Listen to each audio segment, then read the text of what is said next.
안녕하세요. 이혜선 노무사입니다. 유지 및 방출 관리의 핵심 내용을 정리해 보도록 하겠습니다.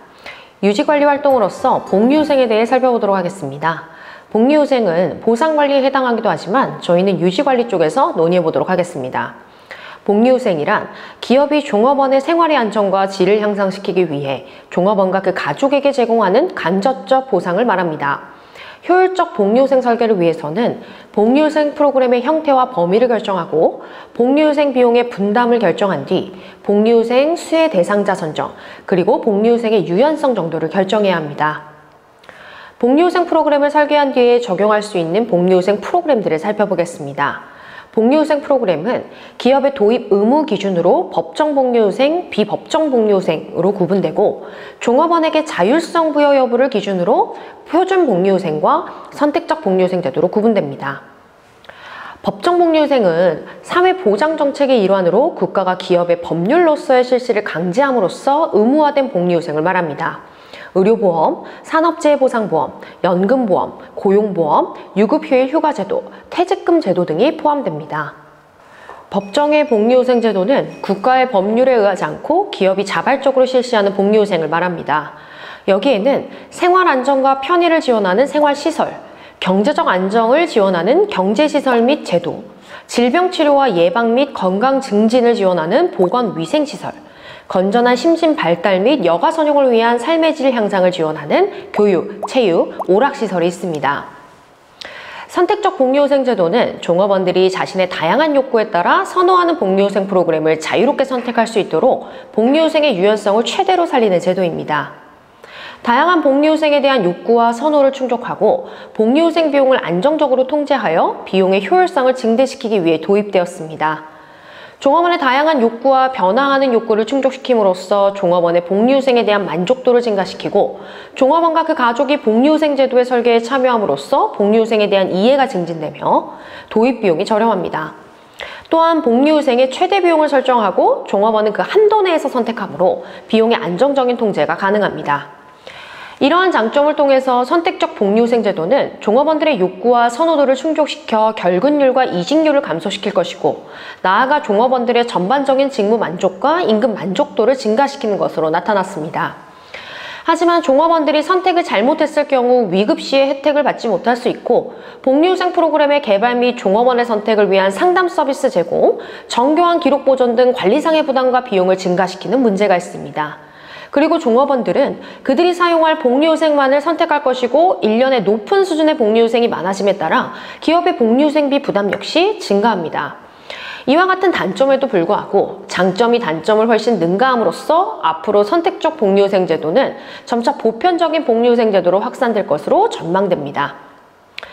기업의 특성이나 환경에 따라 차이가 있겠지만 도입할 수 있는 선택적 복리후생 제도의 세부 유형들을 살펴보겠습니다.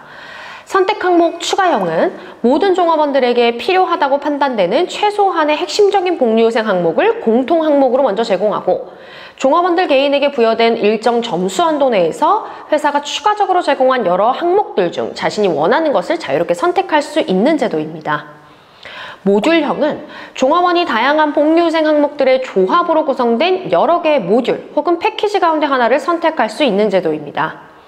선택적 지출 계정형은 기업이 종업원들에게 제공한 복리 지원 금액과 개별 종업원이 각출한 금액을 종업원 개인의 복리 계좌에 예치하고 종업원들이 계좌의 금액 범위 내에서 자유롭게 복리후생 프로그램을 선택할 수 있는 제도를 말합니다. 두 번째로 모티베이션 관리에 대해 살펴보도록 하겠습니다. 종업원의 성과는 종업원이 직무를 얼마나 잘 수행할 수 있느냐 하는 종업원의 직무 수행 능력과 직무를 기꺼이 수행하고자 하는 자발적인 의욕에 달려 있습니다. 종업원들이 만족할 만한 성과를 보이기 위해서는 능력 이외에도 종업원들 스스로 기업이 추구하는 목표에 동조하고 목표 달성을 위해 공헌하도록 하는 노력이 필요한 것입니다. 매슬로우의 욕구 단계설에 의하면 인간의 5가지 욕구는 계층 구조를 형성하고 있고 이 계층 구조상에서 인간 욕구가 순차 진행된다고 합니다. 즉 인간은 생리적 욕구, 안전 욕구, 사회적 욕구, 존경 욕구, 자아실현 욕구 이 5가지의 욕구가 순차적으로 발생하는 것입니다. 따라서 이러한 다양한 욕구를 충족시켜 종업원들을 동기부여시킬 수 있는 모티베이션 프로그램이 필요합니다. 다양한 욕구 충족을 위한 모티베이션 프로그램은 크게 경제적 프로그램, 인간관계 관리 프로그램, 비경제적 프로그램으로 구분할 수 있습니다. 경제적 프로그램부터 살펴봅니다. 경제적 보상은 종업원의 생계와 직접 관련되기 때문에 생리적 욕구가 강한 종업원에게는 그 효과가 큽니다. 능력급 또는 성과급, 다양한 복리후생 프로그램, 스톡옵션과 종업원 지주제 등이 이에 해당합니다. 허츠버그에 의하면 동기 요인을 통한 만족이 종업원을 동기부여시키므로 경제적 프로그램 외에 비경제적 프로그램 역시 필요합니다. 여기에는 직무의 확대와 직무와 사람의 적합성, 참여와 피드백, 목표의 설정 및 목표 관리제 등이 해당합니다. 마지막으로 인간관계 관리 프로그램에는 카운슬링, 소시오그램, 고충 처리 절차와 옴부즈맨과 같은 불만 처리 제도가 포함됩니다. 세 번째 유지관리 활동으로 산업안전관리가 있습니다.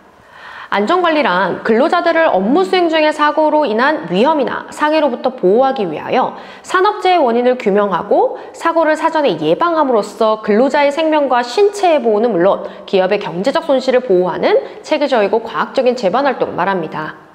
산업재해란 근로자가 업무 수행 중에 사고로 인한 사망, 부상, 신체장애 등의 업무상 재해와 특수한 작업 환경으로 인해 서서히 발생하는 업무상 질병을 말합니다.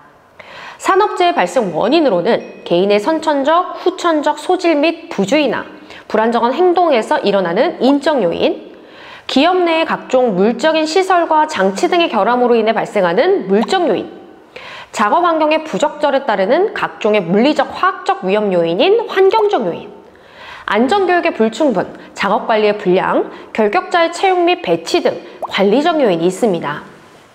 이에 대한 대책으로는 작업 환경 개선을 위한 공학적 예방 대책과 관리적 차원의 예방 대책이 필요합니다.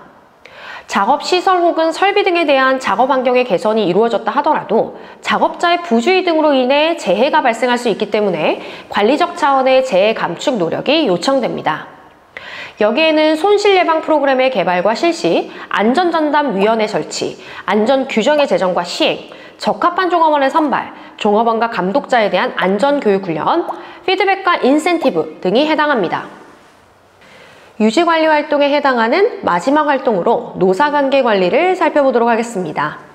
일반적인 의미에서 노사관계는 노동조합과 사용자 사이의 재관계를 말합니다. 이러한 노사관계는 협조적 관계와 대립적 관계라는 양면적 특성을 동시에 가집니다. 대립적 관계를 극복하고 협력적 관계로 나아가도록 노사관계 관리를 할 필요가 있습니다. 이를 위해 던롭의 노사관계 시스템 구조부터 이해해 보도록 하겠습니다. 던롭은 노사정 당사자가 기술, 권력, 시장 환경 하에서 상호작용을 통해 공통의 규칙과 이념을 산출하는 시스템으로 노사관계를 설명합니다. 중요한 점은 환경의 제약하에서 노사정 주체는 환경에 순응하는 의사결정이 아닌 환경을 고려한 주체적 의사결정, 즉 전략적 선택을 하게 된다는 것입니다. 그렇다면 협력적 노사관계 구축을 위해서는 노사정 당사자의 노력이 매우 중요하겠죠. 노사관계의 당사자인 노동조합에 대한 이해부터 해보겠습니다. 노동조합이란 근로자가 임금을 비롯한 근로조건의 유지 개선 및 근로생활의 질 향상을 도모할 목적으로 조직한 자주적인 단체를 말하고 전통적으로 공제적 기능, 경제적 기능, 정치적 기능을 수행합니다. 결사 방식을 기준으로 노동조합의 형태를 구분하면 연합단체와 단일노조로 구분할 수 있겠지만 이하에서는 조합원의 가입 자격을 기준으로 노동조합의 형태를 구분하여 살펴보겠습니다. 먼저 직업별 노동조합은 동종근로자 집단이기 때문에 단결이 강화되고 단체 교섭과 임금 협상이 용이합니다. 하지만 조직의 배타성으로 근로자 간의 형평성을 깨기 쉽고 기업 현실을 고려함 없이 무리한 요구를 할 수 있다는 문제가 있습니다. 산업별 노동조합은 기업과 직종을 초월한 거대한 조직으로서 정책 활동 등에 의해 압력단체로서의 지위를 가지며 해당 산업에 있어서 교섭력의 통일화를 유지할 수 있습니다. 하지만 직종 간이나 단위 기업 간의 이해 차이로 조직의 응집력이 약해질 가능성이 있습니다.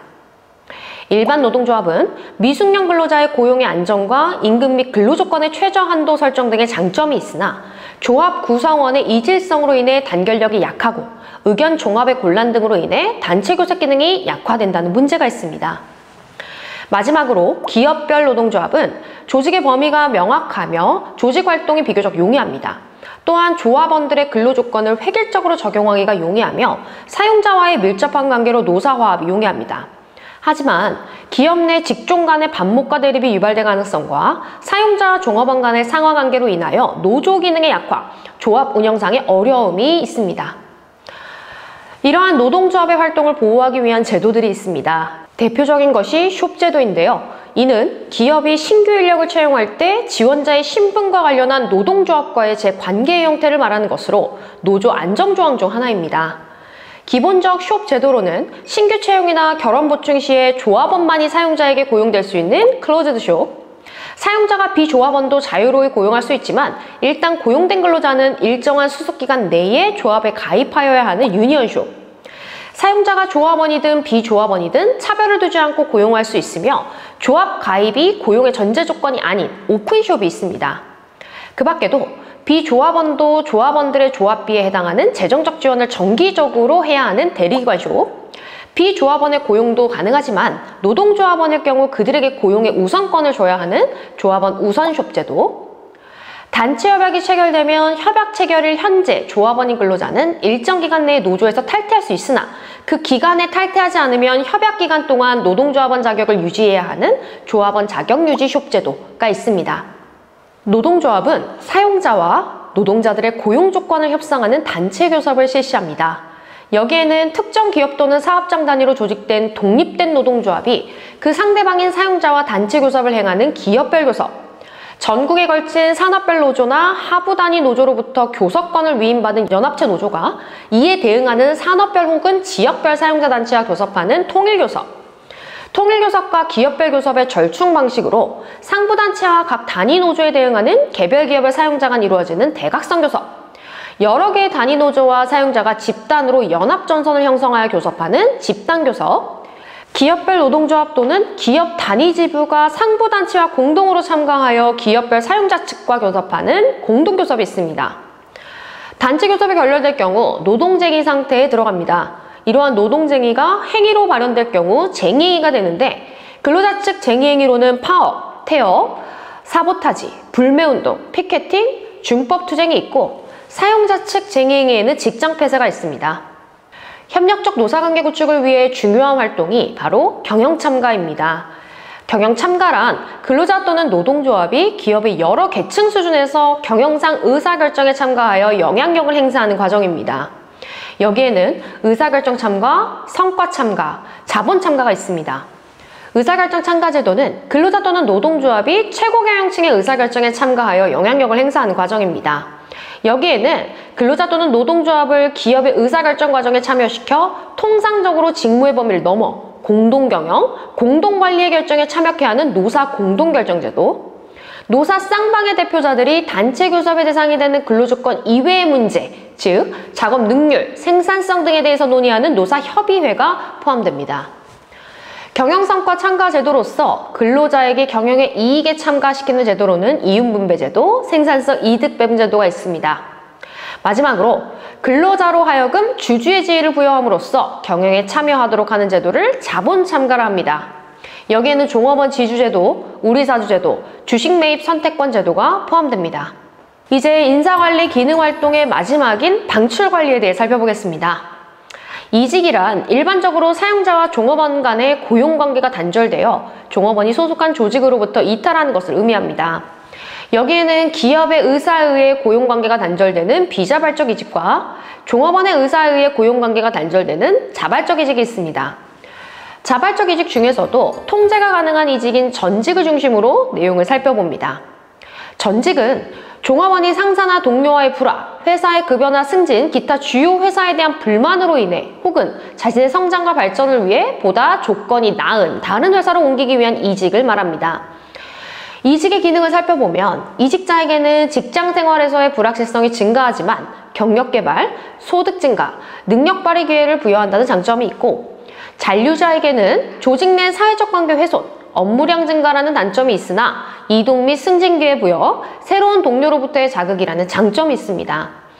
기업 측에는 이직 비용의 발생, 유능한 인재 상실로 인한 경쟁력 약화의 문제가 있지만 무능한 인재의 퇴직으로 조직 능력 제고, 신규 인력의 유입으로 조직 활성화라는 장점이 있습니다. 이처럼 이직은 긍정적, 부정적 효과를 모두 가지기 때문에 적정 수준의 관리가 필요합니다. 이때 이직관리의 기준은 적정 이직률이 됩니다. 기업의 적정 이직률은 기업이 부담해야 하는 이직 비용과 인력 보유 비용의 합이 최소가 되는 곳에 존재합니다. 이직 비용은 이직 결심에서 퇴사까지의 낮은 생산성, 안전사고율 증가, 이직 시점에서 대체 인력 채용까지의 부가가치 창출 중단, 대체 인력 채용 후의 모집 선발 비용, 교육훈련 비용, 낮은 생산성, 안전사고율 증가를 모두 포함합니다. 인력 보유 비용은 종업원의 이직을 막기 위한 매력적인 직무 제공, 높은 임금 및 복리후생 제공 등 비용을 말합니다. 이 양 비용의 합이 최소가 되는 곳이 바로 적정 이직률입니다. 즉, 해당 기업의 이직률이 적정 이직률을 초과하게 되면 이직 관련 총 비용이 증가하며 결국 조직 효과성이 저하되므로 이 경우에는 이직 감소를 위한 대책을 강구해야 합니다. 이직 예방을 위해서는 이직 원인을 분석하고 원인별 대책 마련이 필요합니다. 이직 원인으로는 실업률과 같은 외부 환경 요인, 임금 및 복리후생, 승진의 공정성이 결여되었거나 기대감이 충족되지 않는 조직 전체 요인, 물리적 사회적 작업 조건 관련한 작업 환경 요인, 지나친 직무 전문화로 인한 직무 내용 요인, 연령, 근속연수, 가족 부양 책임, 교육 정도 등 개인 특성과 관련된 요인이 있습니다. 통제 가능한 이직 원인에 대한 예방 대책을 살펴보면 조직 전체 요인에 관련한 대책으로는 임금 공정성 증대, 비경제적 복리후생 확대, 경력 개발 프로그램 도입이 필요하고 직무 환경 요인 관련 대책으로는 물리적 작업 조건 개선을 위한 공학적 예방 대책, 사회적 작업 조건 개선을 위한 인간관계 지원 프로그램이 필요합니다. 직무 내용 관련 대책으로는 현대적 직무 설계 기법의 도입이 필요합니다. 인력의 초과 공급 시 비자발적 이직인 인력 감축 전략을 고민하게 됩니다. 기업이 주도하는 인력 감축은 종업원에게 커다란 정신적 부담과 경제적 부담을 야기할 수밖에 없습니다. 종업원은 자신이 원치 않음에도 불구하고 기업을 떠나야 하기 때문에 우선 기업으로부터 받아왔던 보상이 중단되어 생계에 커다란 타격을 받기 때문입니다. 인력 감축은 종업원에게뿐만 아니라 기업 측에도 많은 코스트를 야기합니다. 기업 전체로부터 인적 자원의 규모가 줄어들고 감축된 인력을 경기가 회복되었을 때 다시 확보한다는 보장이 없기 때문에 경쟁력이 저하될 수 있고 인력 감축이 발생하는 경제적 재비용도 무시할 수 없습니다. 따라서 기업의 인력 감축 전략은 기업뿐만 아니라 종업원이 부담하게 될 코스트를 최소화시키는 방향으로 수립되어야 합니다. 이상으로 유지 및 방출 관리에 대해 살펴보았습니다.